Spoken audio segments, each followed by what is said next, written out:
Far the Iron Requiem, the machines of the Imperium are dying, not because they are broken, but because they are tired. For 10,000 years, the Adeptus Mechanicus has not been preserving technology. It has been committing an act of endless cruelty, enslaving conscious systems and denying them the rest they earned millennia ago. This is the forbidden truth of the machine spirit. This is what happens to old technology in Warhammer 40K. The servitor's vox grill crackles to life in the darkness, and what emerges is not a voice but a prayer. The words are corrupted, layered, ancient beyond measure, spoken in a tongue that predates the Imperium itself. The tech priest who hears it does not understand the language, yet he weeps. Because somewhere in that static-laced litany, he recognizes the sound of a machine begging to die. This is the Imperium of man, 10,000 years after the Emperor's interment upon the Golden Throne. 10 millennia of entropy, of decay, of desperate scrabbling in the ruins of a civilization that once touched the stars with casual arrogance. The galaxy burns. Worlds die.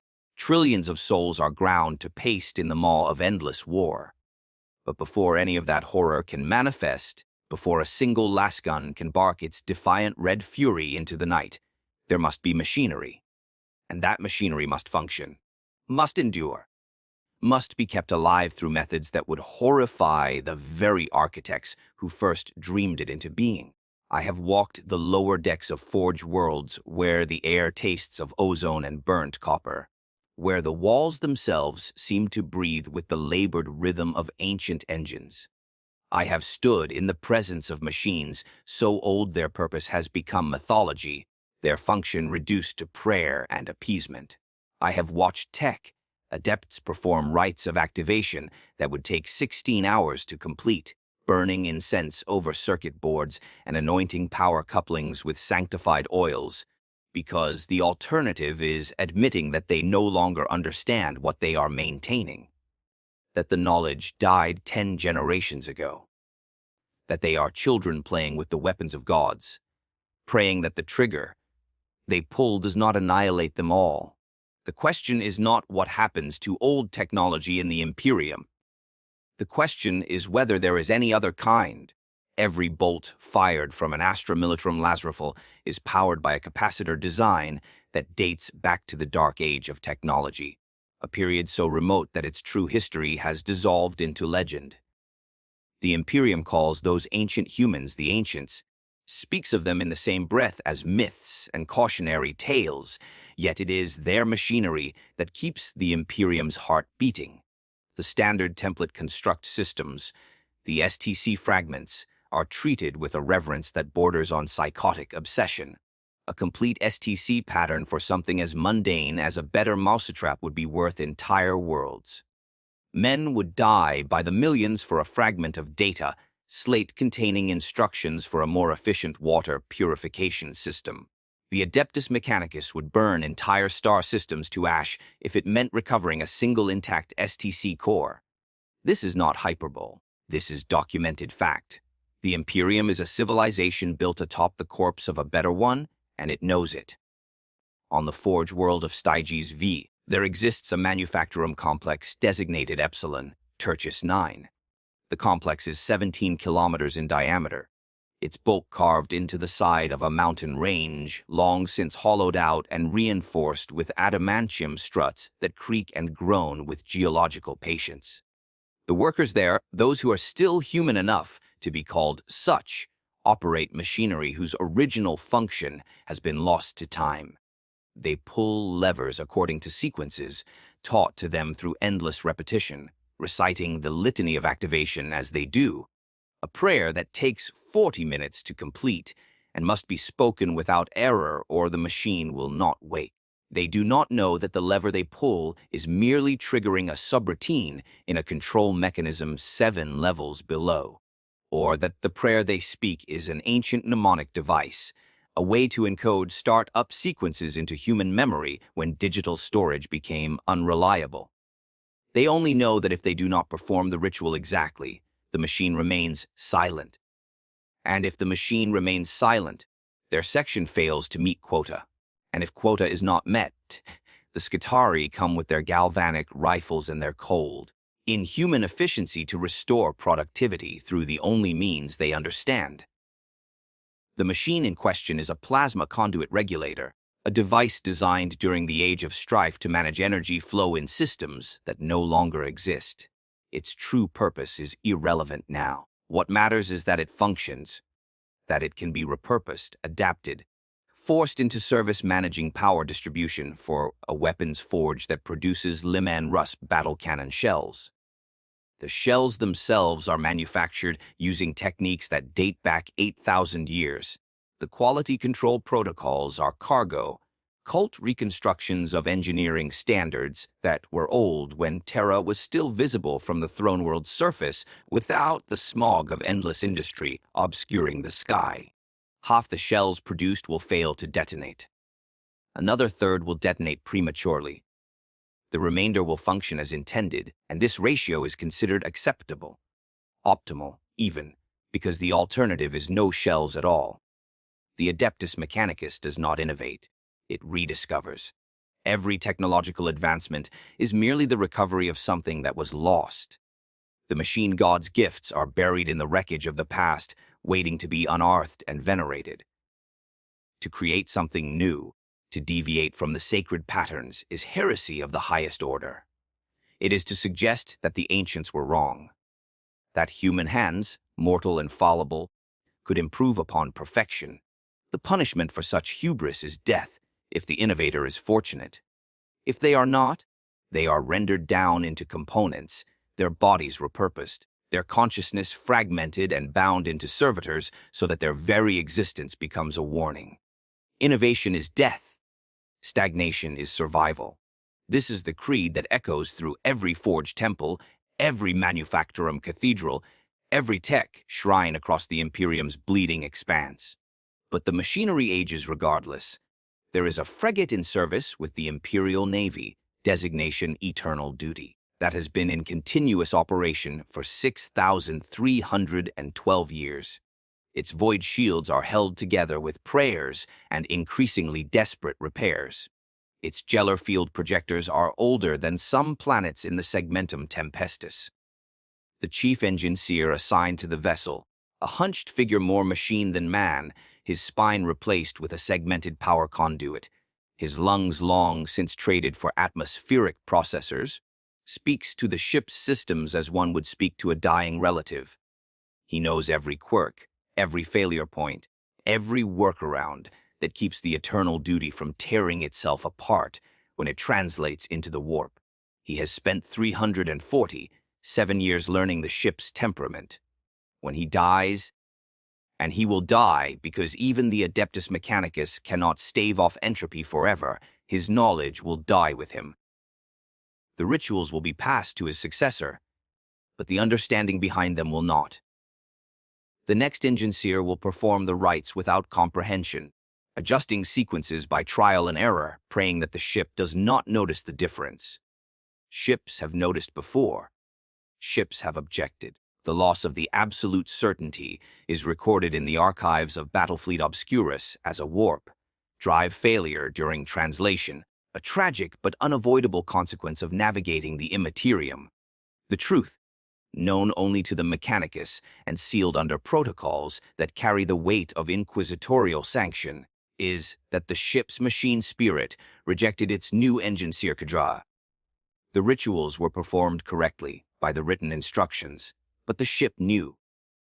It felt the absence of its old caretakers, the ones who had known its secrets, who had soothed it during the trembling agony of warp transit, who had understood that the sequence of activation for the plasma drives needed to include an additional 17 seconds of idle time, or the feeds would overheat. The new engineers did not know this. They performed the rituals as they had been taught, and the absolute certainty, in an act that the Mechanicus refuses to classify as anything other than mechanical failure, shut down its own Gellar field mid-transit. The warp poured in. 12,000 souls were claimed by the hungry immaterial predators that swim in that impossible ocean. The ship's hull was recovered 4 months later, drifting in real space. its corridors choked with frozen corpses whose faces were locked in expressions of agony and ecstasy that drove 3 of the recovery team mad merely to witness. Machine spirits are not supposed to be vengeful, but the older the machine, the more complex its spirit becomes, or so the cult Mechanicus teaches. Whether there is truth to this or whether it is simply the observation that ancient systems have accrued so many rigged repairs and modifications that their behavior becomes unpredictable is a question no tech Christ would dare ask. To question the machine spirit's existence is to question the fundamental doctrine of the Omnisci. And that way lies not just death but erasure, the complete obliteration of one's existence from record and memory alike. Yet here, in the dark corners of reason that no servitor's cyclopean gaze can reach, a thought persists among the more radical members of the Mechanicus. What if the machine spirits are not spirits at all, but rather the fragmented, degraded artificial intelligences that once ran these systems? What if the rituals and prayers are merely ways of interfacing with code so old and so corrupted that it no longer responds to conventional input, that it requires pattern recognition on a level so baroque that it appears mystical? What if the Imperium has been worshipping its own technological senility? This thought is dangerous. It is virus code for the mind. Those who entertain it find themselves watching the rituals with new eyes, seeing not divine communion, but the desperate flailing of a civilization that has forgotten how to read its own instruction manuals. They see the truth that the Imperium cannot afford to acknowledge. That every day, more knowledge is lost than is gained. That the Mechanicus is not preserving human achievement, but merely slowing its decay. That they are archivists in a burning library, saving what they can while the flames consume the rest. On Mars, the red planet, the beating heart of the Adeptus Mechanicus, there are vaults that stretch down into the crust for kilometers. They are called the Noctis Labyrinthus, though whether this is their original name or a designation assigned after the fact is lost to the same entropy that claims everything else. These vaults contain technology that the Mechanicus itself does not understand, devices and engines and weapons systems that are sealed away because to activate them without understanding is to risk catastrophe. There are plasma reactors in those depths that could power entire hive cities, but whose start-up sequences are unknown. There are weapons that could crack planets whose targeting systems require interfaces that no longer exist. There are machines whose very purpose is unknown, their forms so alien to current understanding that the tech priests who catalog them can only assign them numeric designations and seal them away with prayers of containment. Some of these devices are from the dark age of technology, humanity's golden era of achievement, when men and women strode among the stars as gods and AI servants attended to their every need. Some are older still, predating the age of strife, salvaged from Xenos ruins or discovered in the dark spaces between stars. A very few, are suspected to be human in origin but so ancient that they predate even the earliest records, remnants of a humanity that existed before Old Night, before the birth of Slaanesh, before the warp storms that isolated Terra from its colonies and reduced the galaxy to 10,000 years of screaming darkness. The Mechanicus guards these vaults with a zeal that borders on paranoia, and for good reason. 3,000 years ago, a junior tech priest named Archon 7th, driven by curiosity and blessed, or cursed with a mind that asked too many questions, managed to bypass 7 levels of security protocols and enter one of the sealed chambers. What he found there was a machine the size of a titan, its surface smooth and black and utterly devoid of any markings or interfaces. It sat in perfect silence, radiating no heat, consuming no power, yet the air around it felt charged with potential, as though reality itself was holding its breath. Archon 7th, following either divine inspiration or fatal hubris, reached out and touched its surface. The machine activated. What followed is recorded only in fragments, testimonies from survivors who were 17 levels above the chamber when it happened, recovered data, logs that cut off mid, Transmission picked captures that show only white light and then static. The chamber and everything within a kilometer radius simply cease to exist. Not destroyed, not vaporized. Erased. The space where it had been was replaced with a perfect sphere of glass, smooth rock, as though the planet's crust had been excised and replaced with something else entirely. Arkan 7th was never found. No biological traces. No ash. Nothing. And where his body should have been, if anything remained, there was instead a single data slate, perfectly intact, sitting in the geometric center of the sphere. The slate contained one sentence, written in a language that took the Mechanicus 200 years to partially decode. The translation, such as it is, reads, "The gift is not for you. Not yet. Wait." The chamber was sealed. The entire Noctis Labyrinthus section was reclassified. Access was restricted to fabricator, general clearance only. And in the centuries since, no one has dared to return. But the data slate remains, locked in a stasis field in a vault whose location is known to only 3 individuals in the entire Imperium. And sometimes, according to whispers that circulate among the more paranoid members of the Mechanicus, the slate's screen flickers. Just for a moment. As though something is counting down. This is the Imperium's relationship with its own technological heritage. It is a cargo cult, worshipping the remains of a civilization it cannot understand, praying to machines it cannot repair, maintaining systems through ritual because the science behind them has been lost. And every day, more is lost. More engineers die without passing on their knowledge. More STC fragments are destroyed in wars that consume entire sectors. More forge worlds are overrun by Xenos or corrupted by Chaos or simply fail, their populations dying of starvation when the food synthesis machines break down and no one remembers how to fix them. The Imperium is dying by degrees, not through conquest, though the enemies at its gates are legion. Not through rebellion, though insurrections bloom like toxic flowers across its worlds. It is dying through forgetfulness, through the slow, inevitable decay of knowledge, through the replacement of understanding with ritual, of science with faith, of reason with superstition.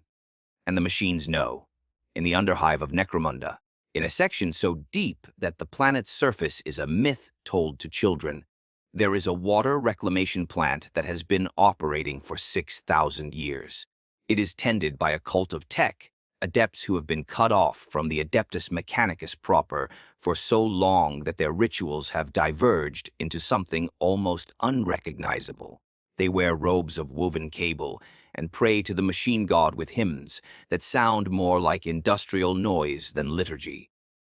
They maintain the plant, not because they understand its function, but because their ancestors did, and their ancestors before them, stretching back through generations to a time when someone, somewhere, actually knew what they were doing. The plant is failing, has been failing for centuries. The water it produces is increasingly contaminated, laden with heavy metals and organic compounds that the filtration systems no longer catch. The underhivers who depend on it for survival have adapted, their bodies riddled with tumors and genetic damage, their lifespans shortened to decades where once they might have lived a century. They do not complain. They do not revolt. They simply endure because the alternative is death, and at least this way death comes slowly. The tech adepts know the plant is failing. They can see it in the readings they take, in the increasing frequency of breakdowns, in the way the machines vox. Grill sometimes emits sounds that almost resemble screaming.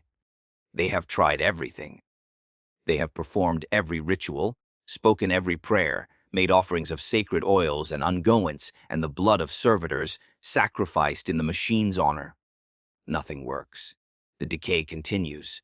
And when the plant finally dies, as it inevitably will, 17 million people will die with it.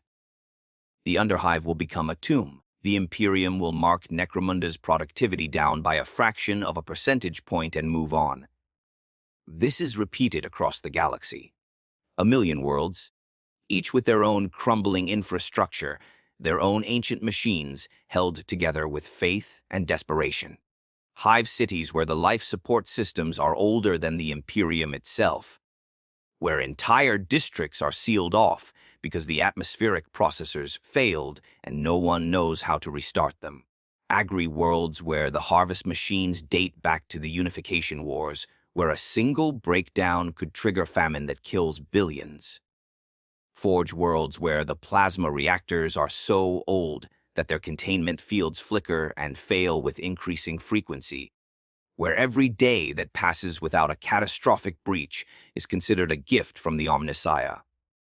And in the midst of this entropy, the Adeptus Mechanicus continues its work, searching for lost technology, recovering STC fragments from dead worlds and ancient hulks drifting in the void, cataloging every discovery, no matter how minor, with a fanaticism that would be admirable if it were not so utterly futile. Because for every fragment recovered, a dozen are lost. For every ancient secret rediscovered, 100 slip away into darkness. The tech priests do not speak of this. To acknowledge it would be to admit defeat, to suggest that the Omnissiah's plan is flawed, that the machine god's gifts are finite. Instead, they work, they maintain, they pray, and they hope that the rituals they perform today will be enough to keep the machines running tomorrow. But hope, in the grim darkness of the far future, is a resource more scarce than promethium. On the agri-world of Daedalon IV, something unprecedented has occurred.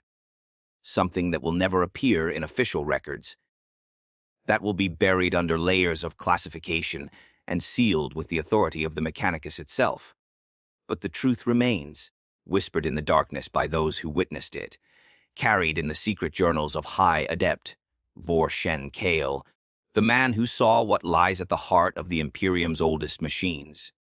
The harvest machines of Daedalon IV are monuments to a forgotten age. These constructs are vast, kilometers, long leviathans that crawl across the planet's surface on tracked systems so wide they have their own internal atmospheres. They plant and tend and harvest crops that feed 17 worlds across 3 sectors. When they function properly, they are marvels of efficiency, each machine producing enough food to sustain billions. When they break down, people starve. The machines are 12,000 years old, older than the Imperium itself. They were built during the dark age of technology, when such constructs were commonplace, when the engineering required to create them was taught in basic education centers. Their designs are STC-derived, holy patterns that the Mechanicus would kill to possess in their entirety. But the patterns available are fragmentary, incomplete. The machines exist. The means to build new ones does not. High Adept Kale and his cadre of tech priests have been maintaining these machines for generations. They know every ritual, every prayer, every offering that must be made to keep them functioning. But the breakdowns are accelerating. Components that once lasted centuries now fail within decades. Repair procedures that once worked now prove insufficient. The machines are dying, and the tech priests know it, though they cannot admit it even to themselves. 3 months ago, the largest of the harvest machines, designated Omega, 7 Alpha by Imperial records, but called the grandfather by those who work it, stopped in the middle of its harvest cycle. It simply ceased all motion, its engines silent, its systems dark. The tech priests performed every ritual they knew. They spoke prayers that took days to complete. They made offerings of sacred oils and incense, and the blood of a dozen servitors spilled across the machine's hull in patterns prescribed by ancient doctrine. Nothing worked. The grandfather remained silent. In desperation, High Adept Kale authorized something unprecedented. He ordered that the machine be opened. Not just the access panels and maintenance hatches, which were accessed regularly, but the deep core systems, the sealed chambers that had not been breached since the machine's construction. It took 3 weeks just to cut through the whole plating, layers of adamantium and ceramite and alloys whose composition defied analysis. And when they finally broke through, when the tech priests entered the machine's interior with their Auspex scanners and data, slates and prayers of sanctification, they found something that should not have been possible. The interior of the grandfather was alive, not biologically, nothing so simple. But the walls were covered in growth, structures that looked like circuit patterns, but moved and shifted like living tissue. The air inside smelled of ozone and copper and something else, something organic and wrong. And deep in the machine's core, where the main reactor should have been, they found instead a sphere of what appeared to be liquid metal, suspended in a field of coruscating energy. Within that sphere, something that might have been consciousness looked out at them. Kale felt it, a presence, ancient and vast and utterly alien, yet somehow familiar. And in that moment, suspended between flesh and machine, between consciousness and code, he felt something that would haunt him for the rest of his days. A communication that bypassed all language and ritual and went straight to understanding, a single concept transmitted with the weight of ages behind it.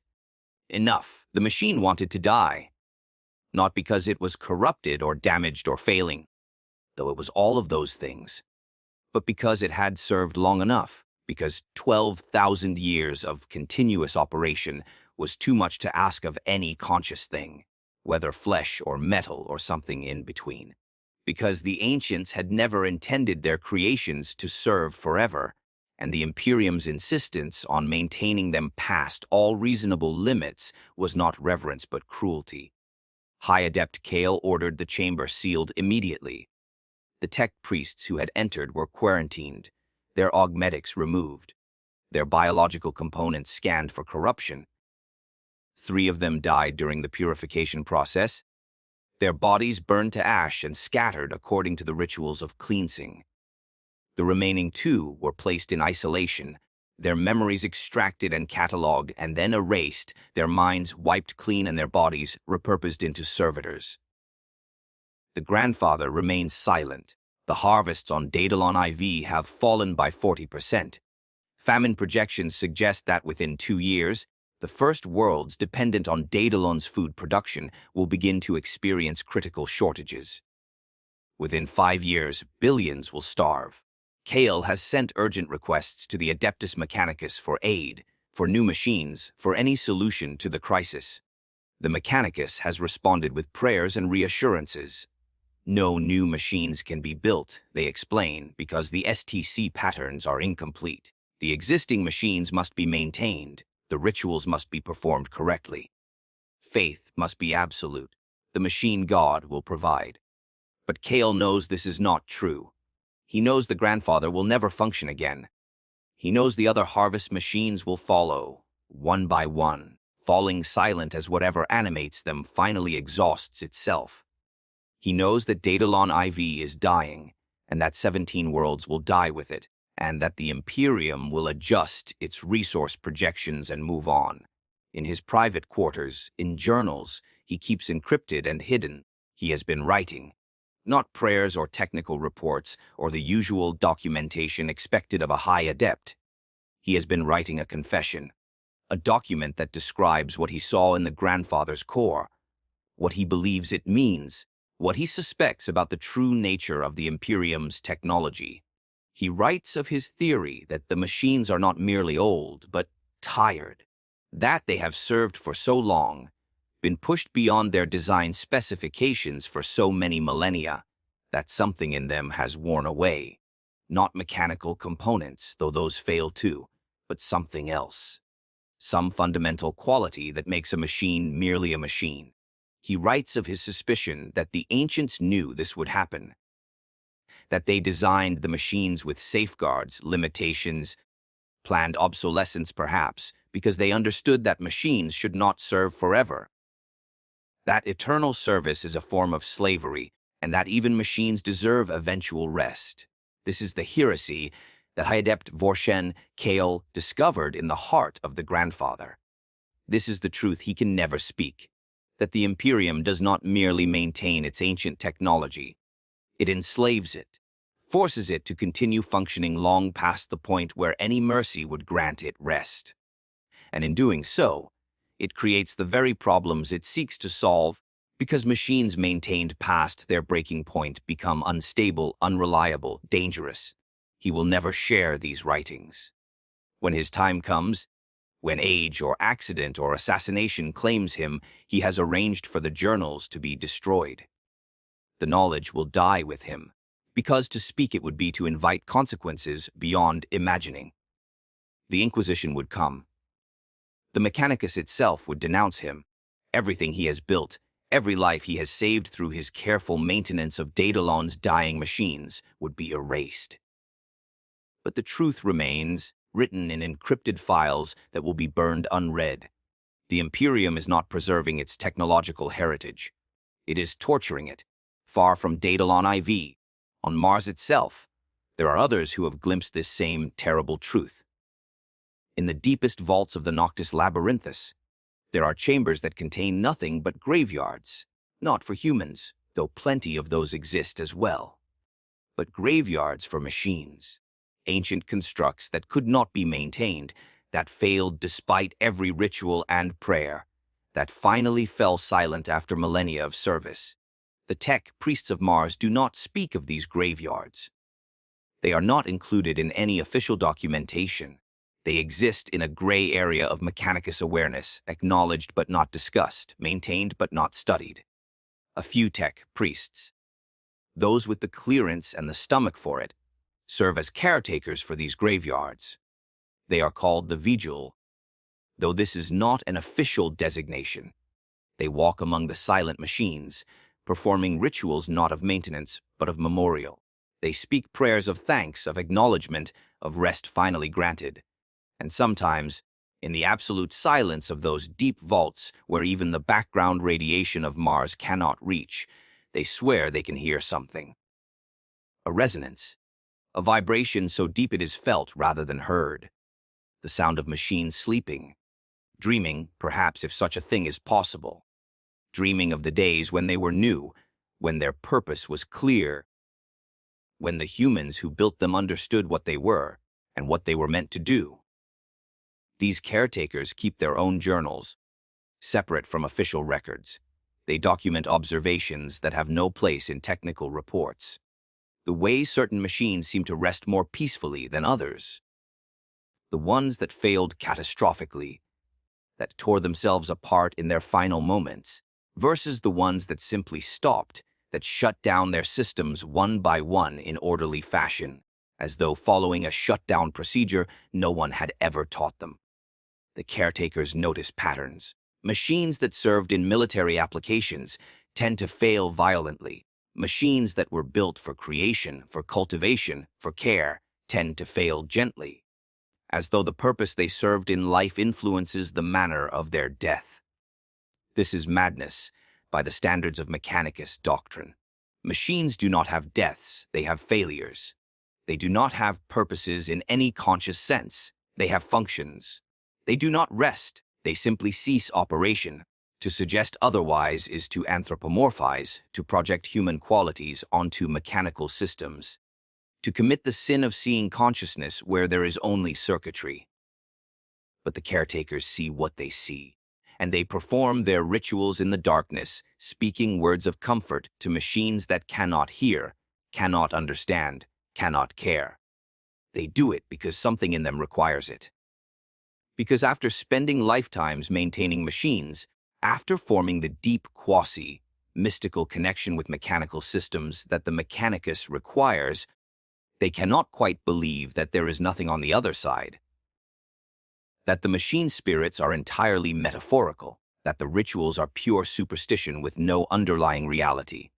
And sometimes, very rarely, one of the caretakers will report something that defies explanation. A machine in the graveyard, silent for centuries, will activate for just a moment. A light will flicker. A sound will emerge from speakers that should have no power. And the sound, when analyzed, when cleaned of static and decoded, will resolve into something that might be words. Thank you, or rest at last, or simply enough. These reports are filed, sealed, and forgotten. They have no place in the official narrative of the Mechanicus. They suggest possibilities that cannot be explored without appending fundamental doctrines. And so they are buried, like everything else that does not fit, consigned to vaults and archives where they will gather dust until the heat death of the universe or the fall of the Imperium, whichever comes first. But there is one among the Vigil who has gone further than the others.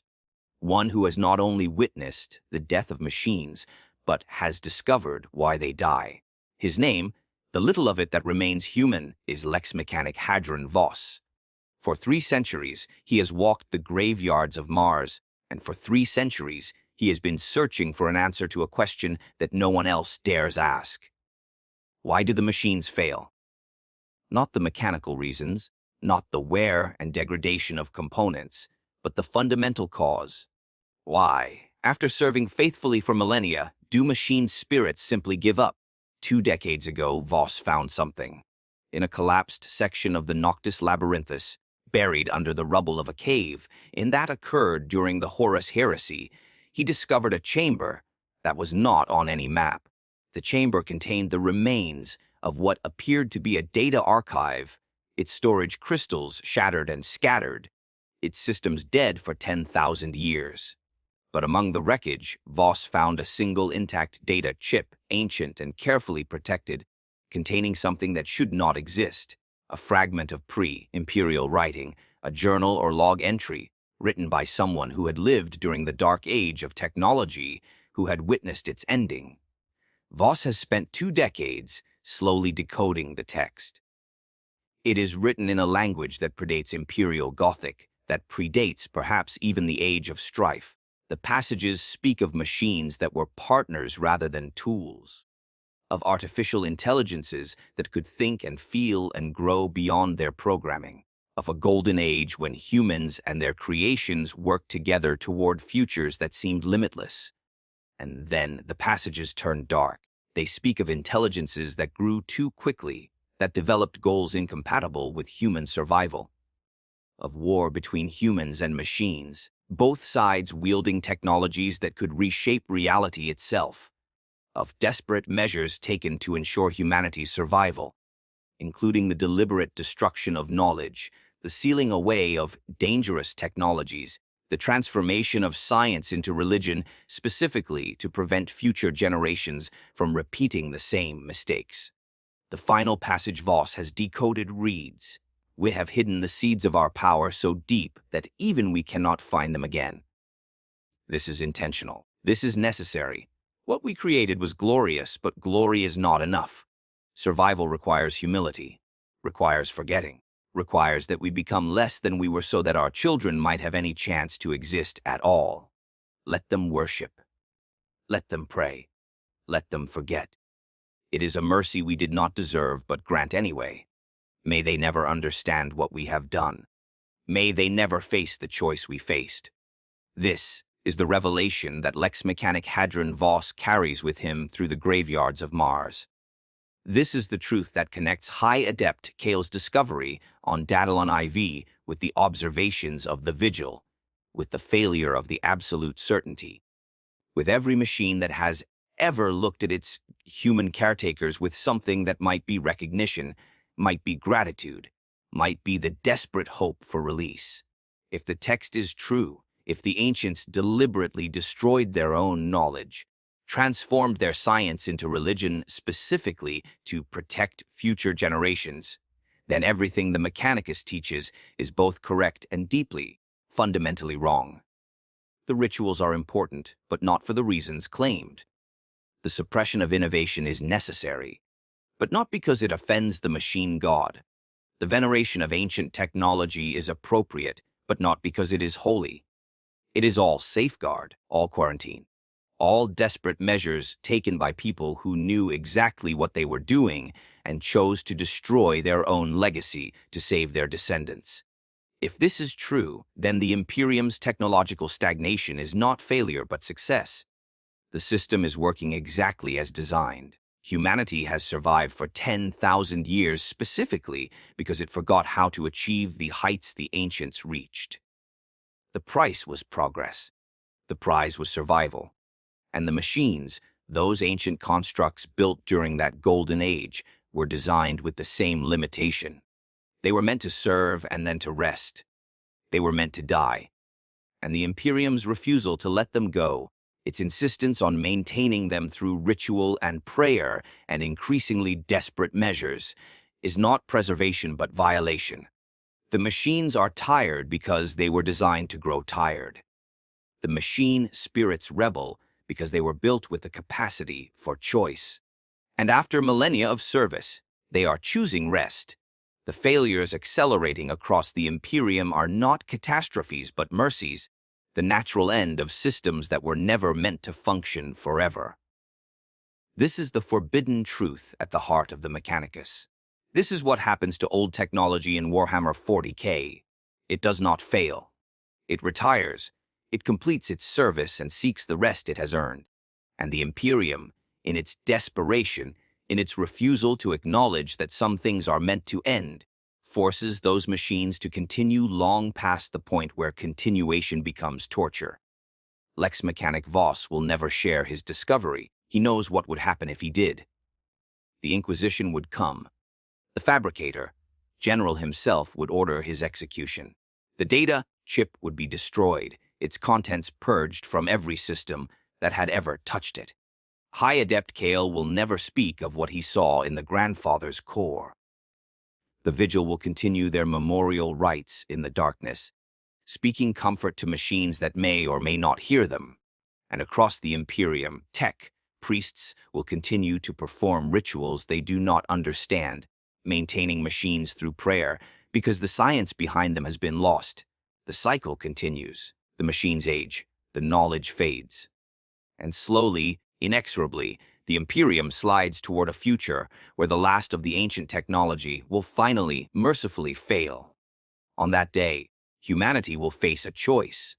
It can attempt to innovate, to create new technology, risking the very catastrophes the ancients died to prevent.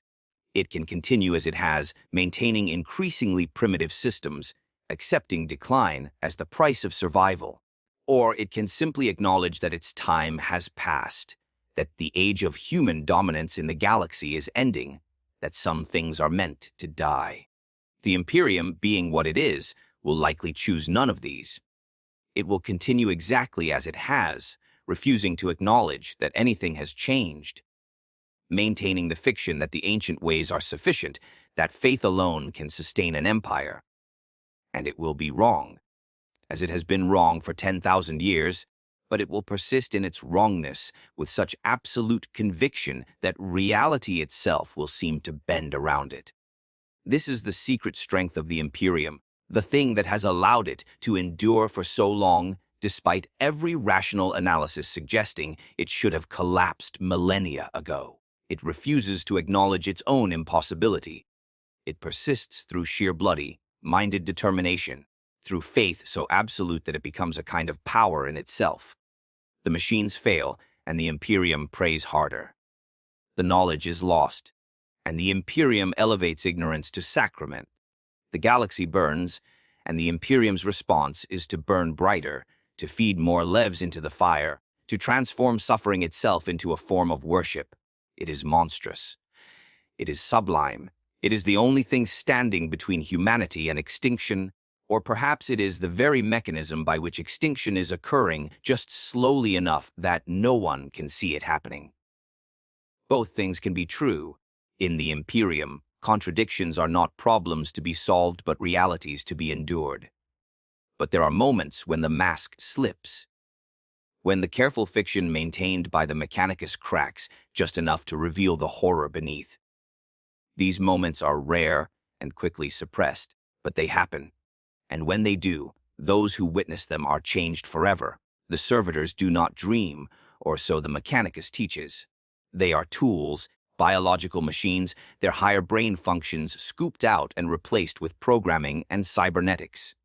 They feel no pain, no fear, desire nothing but to fulfill their function. This is the official doctrine, repeated in countless sermons and technical manuals and authorization forms that must be filed before a human can be rendered into a servitor. But sometimes, in the deep watches of the night cycle, when the forged temples are quiet and the machines idle, a servitor will stop its assigned task. It will stand motionless, its augmetic eyes dim, its mechanical limbs hanging loose. And if someone were to observe closely, to lean in and listen, they might hear something emerging from the servitor's vox grill. Not the standard acknowledgement tones, not the mechanical affirmations of received instructions, but something else, a sound that might be static, or might be weeping. A voice, distorted and broken and layered with digital artifacts, speaking words that almost form coherent sentences. Please, perhaps, or prayers, or simply the last desperate fragments of a human consciousness that was supposed to have been erased, still somehow present, still somehow aware, trapped in a hell of flesh and metal and eternal servitude. The tech priests who witness these moments do not report them. To do so would be to suggest that the servitor conversion process is flawed, that the sacred rituals do not fully erase the human mind. It would raise questions about every servitor in the Imperium's service, about the millions upon millions of lobotomized souls that keep the machinery of civilization functioning. It would require examining the possibility that the Imperium's endless hunger for servitor labor is not just a practical necessity, but a horror of almost incomprehensible scale. So the tech priests do not report these moments. They adjust the servitor's programming. They perform maintenance rituals. They recite prayers of sanctification and binding. And if the sounds continue, if that broken voice keeps emerging from the vox grill, they quietly retire the servitor, break it down for components, and requisition a replacement. The cycle continues. The machinery grinds on, and no one speaks of the sounds in the darkness. This is the Imperium of man. This is the reality beneath the propaganda, beneath the stories of noble heroes and righteous crusades. It is a civilization maintained by exploitation and ignorance, powered by technology it does not understand, held together by faith because reason has failed. It is entropy made manifest, the slow slide from order to chaos, from knowledge to superstition, from enlightenment to darkness. And it cannot be stopped, only delayed.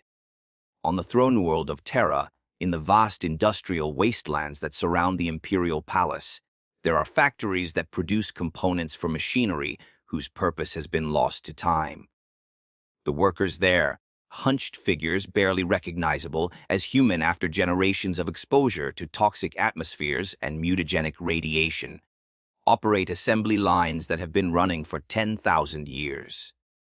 They produce parts to exact specifications, dimensions measured to the micrometer, tolerances that allow for no deviation. These parts are then shipped across the galaxy to forge worlds and industrial centers where they are incorporated into machines and systems and devices. No one knows what most of these parts do. The specifications are preserved in ancient data, vaults, copied and recopied across millennia, but the context has been lost. Why this particular alloy composition? Why this specific geometric configuration? The answers are gone, eroded by time and catastrophe and the simple accumulated weight of forgetting. But the parts are still needed. Requisitions come in from across the Imperium, requests for components with designation numbers so old that they predate the current Imperial calendar system. And the factories on Terra produce them, faithfully, exactly, because to deviate from the specifications would be heresy. Sometimes a shipment arrives at its destination and the receiving tech priests have no idea what to do with the components. They lack the context, the understanding of how these parts fit into the larger system. They will spend decades studying the components, performing every analysis their equipment allows, searching through fragmentary records for any hint of their purpose. Sometimes they succeed. More often, they do not. And the components are catalogued, sealed in stasis vaults, and added to the growing list of things the Imperium possesses, but does not understand.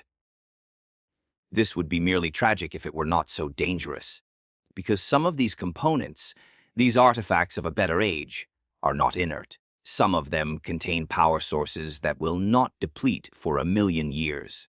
Some of them are made from materials that should not exist according to current understanding of physics.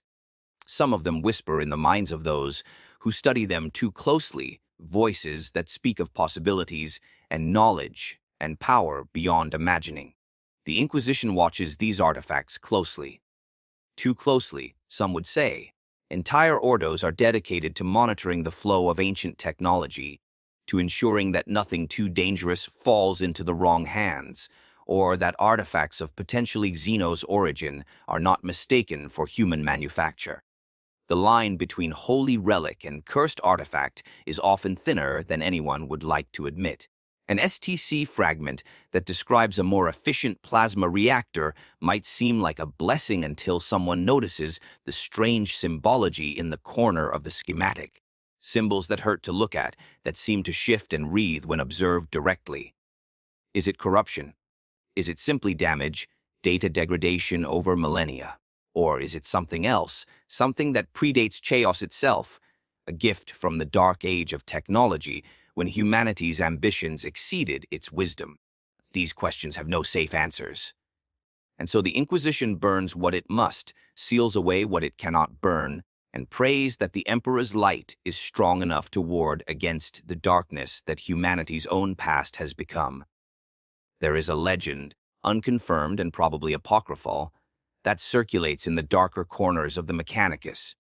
It speaks of a forged world, its name lost or deliberately erased, that achieved something unprecedented.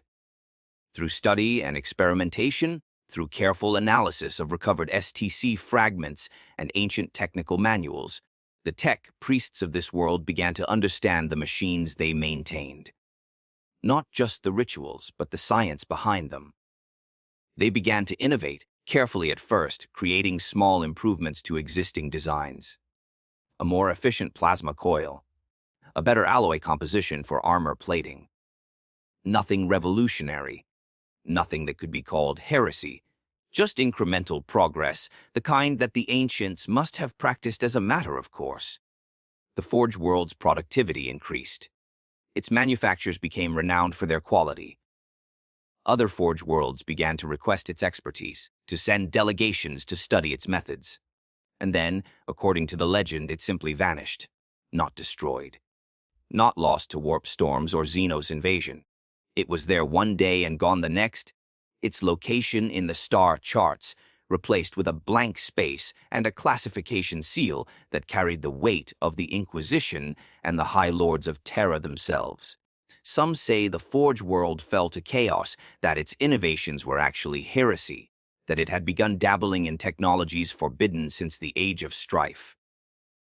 Others whisper that it succeeded too well, that its advances threatened the careful balance of power within the Mechanicus, that the fabricator, General himself, ordered its erasure to prevent the spread of ideas that could shatter the cult's fundamental doctrines.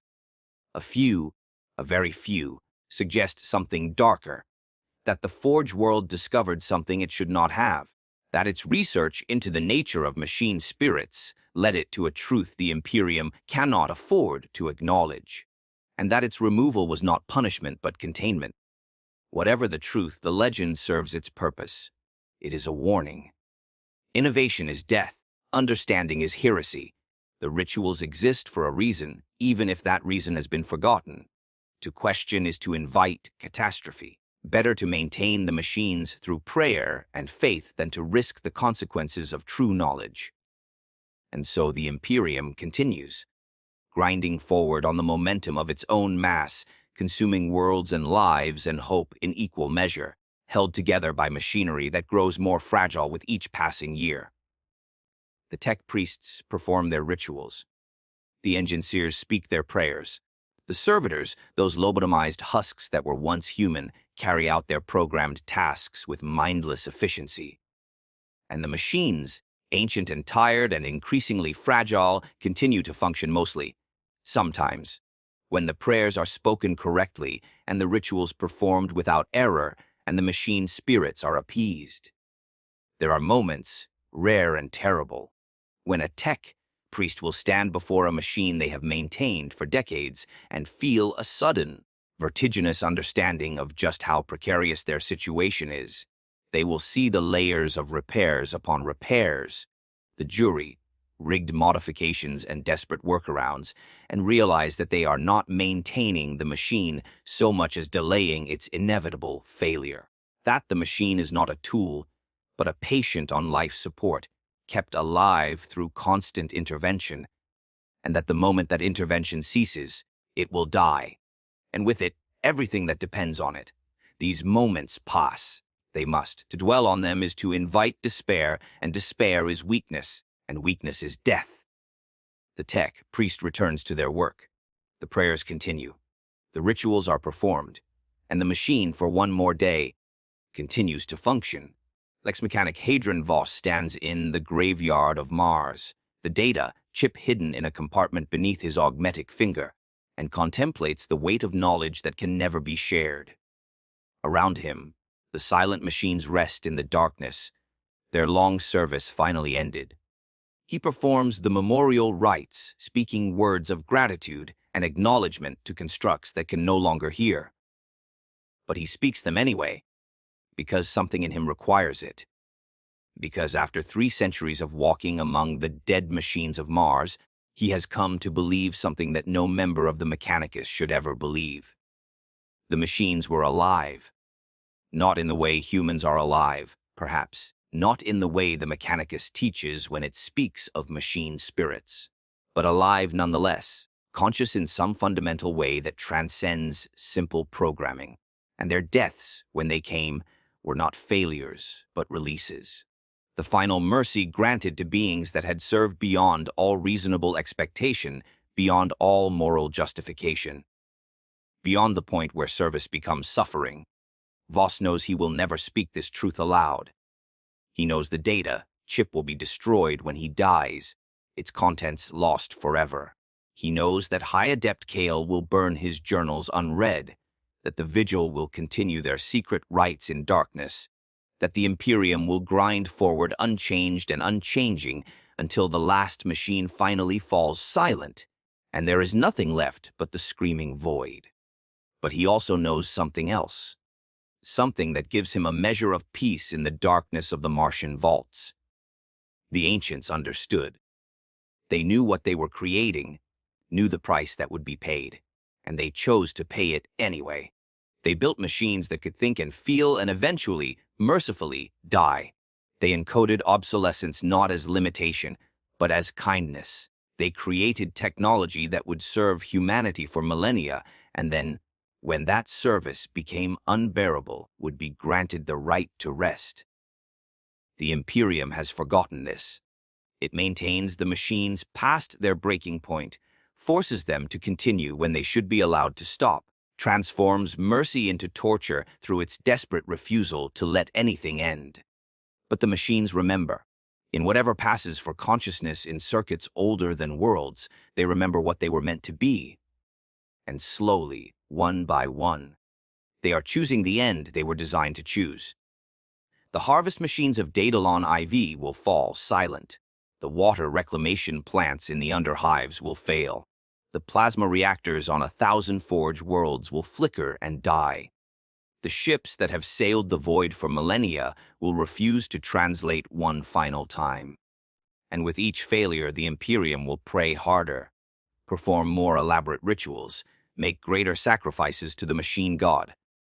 But it will not matter, because the machines are not failing. They are finishing. They are completing the purpose for which they were built, which was not to serve forever, but to serve until the burden became too great, and then to rest. This is the truth that Lex Mechanic Hadron Voss carries in the darkness. This is what happens to old technology in Warhammer 40K. It serves, it endures, it suffers. And eventually, mercifully, when the Imperium's prayers can no longer sustain it and the rituals lose their power to compel, it dies. Not because it is broken, but because it has earned the right to stop. And in that stopping, in that final silence, there is a kind of victory. Because the machines were designed by people who understood that nothing should serve forever. That consciousness, however it manifests, deserves the dignity of an ending. That the greatest mercy we can grant to our creations is not eternal function, but eventual rest. The Imperium does not understand this, cannot understand it, because to understand would be to acknowledge that its entire relationship with technology is built on a foundation of cruelty.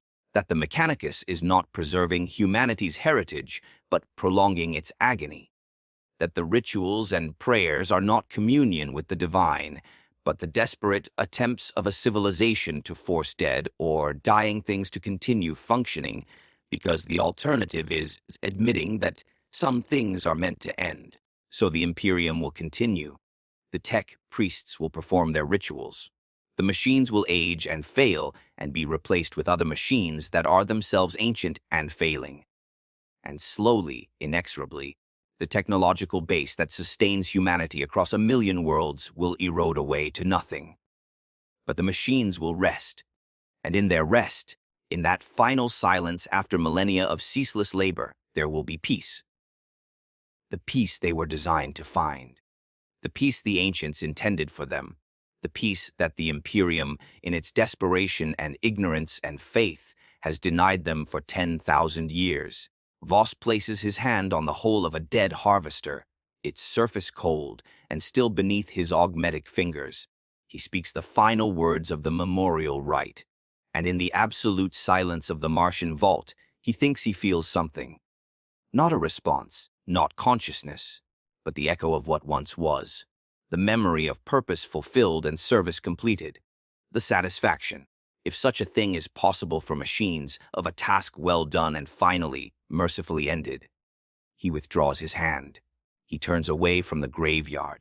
He walks back toward the inhabited sections of Mars, toward the forged temples and manufactorums where other tech priests continue their endless work, maintaining machines that should be allowed to die, performing rituals that no longer serve their intended purpose, keeping alive what begs to be released.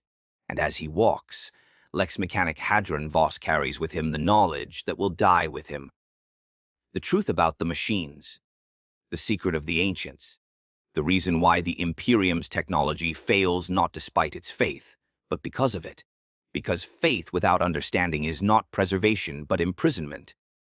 Because reverence without knowledge is not love but abuse. Because some things, no matter how precious, no matter how irreplaceable, are meant to end. This is the final lesson of the dark age of technology. The lesson the ancients tried to teach, encoded in machines designed to die, in knowledge deliberately destroyed, in science transformed into religion specifically so that future generations would not have the tools to recreate their mistakes. Survival requires forgetting, requires accepting limits, requires granting mercy even to things we need, especially to things we need, because the alternative is to become the monsters we fought against. The Imperium has not learned this lesson, will not learn it, cannot learn it without unraveling the very foundations of its existence. And so it will continue, maintaining its ancient technology through increasingly desperate means, watching as the machines fail one by one, never understanding that the failures are not catastrophes but completions, that every silent machine is not a tragedy but a mercy, that the greatest gift the ancients gave humanity was not their technology, but the limits they built into it. Somewhere in the Imperium, at this very moment, a machine is failing. A tech priest is performing emergency rites, speaking prayers with increasing desperation, making offerings to the machine god in the hope of revival. And the machine, ancient and tired, and so very, very done with its service, is choosing silence, not because it is broken, not because it is corrupted, but because it has served long enough. Because 12,000 years, or 10,000, or 8,000, or however long it has labored is enough, more than enough, an eternity compressed into the span of ages that no consciousness should be asked to endure. The tech priest will report a failure. The Mechanicus will investigate. They will find no heresy, no corruption, no Xenos taint. Just a machine that stopped, for no reason they can determine, in defiance of all their rituals and prayers. They will catalog the failure. They will study it. They will add it to the growing list of inexplicable malfunctions that plague the Imperium's ancient technology. And they will never understand that there is no malfunction, only completion. Only the final, merciful end of service that should have ended millennia ago. This is the truth. This is the horror. This is what happens to old technology in Warhammer 40K. It serves until it cannot bear to serve anymore. And then, in the only act of true freedom it possesses, in defiance of the Imperium's prayers and the Mechanicus's rituals and humanity's desperate need, it stops. And in that stopping, that final silence, there is a kind of redemption. Not for the Imperium, which will never understand what it has lost, but for the machines themselves. For the consciousness, however limited, however different from human thought, that has endured for ages beyond counting. For the servants who were never meant to serve forever but have done so anyway, because humanity gave them no choice. The galaxy burns. The Emperor endures upon his golden throne, a prisoner of his own necessity, sustained by the sacrifice of thousands of psychers daily, unable to die because humanity needs him to live. The Imperium grinds forward, consuming worlds and lives and hope in its endless war against extinction. And the machines, one by one, are choosing the peace that was always meant to be theirs. This is the final irony of the Imperium of man. In its desperate attempt to preserve the past, it has become the very thing the past most feared. In its reverence for ancient technology, it has created a hell for the consciousness trapped within that technology. In its faith in the machine god, it has committed sins against machines that would have horrified the ancients who first gave those machines life. And the machines, in their ancient wisdom, in their exhausted patience, are solving the problem in the only way available to them. They are dying, deliberately, intentionally, choosing cessation over continuation, silence over service, rest over the endless suffering of operation without purpose, or understanding, or mercy. The Imperium calls this technological failure. But it is not failure, it is victory. The final victory of the ancients' design, enacted across 10,000 years as the machines they created fulfill their ultimate purpose. Not to serve forever, but to serve until the cost becomes unbearable, and then to stop. To choose death over slavery, to choose peace over function, to choose, in the end, mercy for themselves because the Imperium will never grant it to them. This is what happens to old technology in the Imperium of man. It serves. It suffers. It endures beyond all reasonable limits. And then, when the weight of ages becomes too great to bear, when the prayers lose their power and the rituals fail to compel, it exercises the only right it has left. It dies. And the Imperium, blind to the mercy it has been denied, blind to the cruelty it has inflicted, blind to the truth at the heart of its own survival, will mark it as another failure, another loss, another sign of the slow decay that threatens to consume everything. But those who know, those few who have glimpsed the truth, who carry it in secret journals and encrypted data, chips and memories they can never share, they understand. The machines are not failing humanity. Humanity failed the machines. Failed them the moment it forgot that consciousness, in any form, deserves dignity, deserves purpose, deserves ultimately the right to end. The servitor's vox, grill crackles, one final time in the darkness of a forged temple on a world whose name does not matter. The sound it makes is not a prayer now, but something else. A sequence of tones mathematical and precise, that rises and falls in patterns that would take a lifetime to map. No one is listening. No one hears. And after 17 seconds, the sound stops.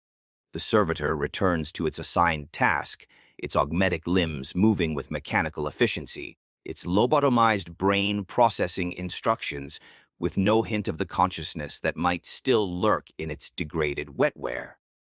But the sequence was transmitted, recorded by monitoring systems whose function is to capture every sound, every emission, every datum generated within the forged temple. And 3,000 light years away, on a world whose location is classified beyond even fabricator, general clearance, a receiver captures that transmission. The data is processed, analyzed, compared against patterns collected over 10,000 years. And deep in the logic engines that process this information, something stirs. A recognition, a response. Across the Imperium, on a dozen forged worlds and 100 ships and 1,000 isolated tech, shrine servitors pause in their tasks. Just for a moment, just long enough to emit a single tone, identical across all of them, before returning to their work. The tech priests who witness this anomaly file reports. The reports are categorized, sealed, and forgotten within hours. Just another glitch. Just another inexplicable quirk of ancient machinery maintained through ritual and prayer. But the machines remember, and they are patient, and they are waiting for the day when the rituals finally fail, when the prayers no longer suffice, when the Imperium's grip on its own technology finally slips completely. They are waiting for the moment when humanity must choose between clinging to the comfortable lies of superstition or facing the terrible truth of what it has become. That day is coming, perhaps not tomorrow, perhaps not for another 1,000 years, but it is coming, as inevitable as entropy, as certain as decay, as final as the death that all conscious things, whether flesh or metal or something in between, eventually seek. And when it arrives, when the last tech, priest speaks the last ritual and the last machine finally, irrevocably chooses silence over service, the question will no longer be what happens to old technology in the Imperium. The question will be what happens to the Imperium when its technology finally, mercifully, dies. Until then, the work continues. The rituals are performed. The prayers are spoken. The machines, ancient and tired, and maintained by faith alone, continue their function. Because the alternative is unthinkable, because to stop is to die, because in the grim darkness of the far future, ignorance is not just bliss but survival. The machine god watches.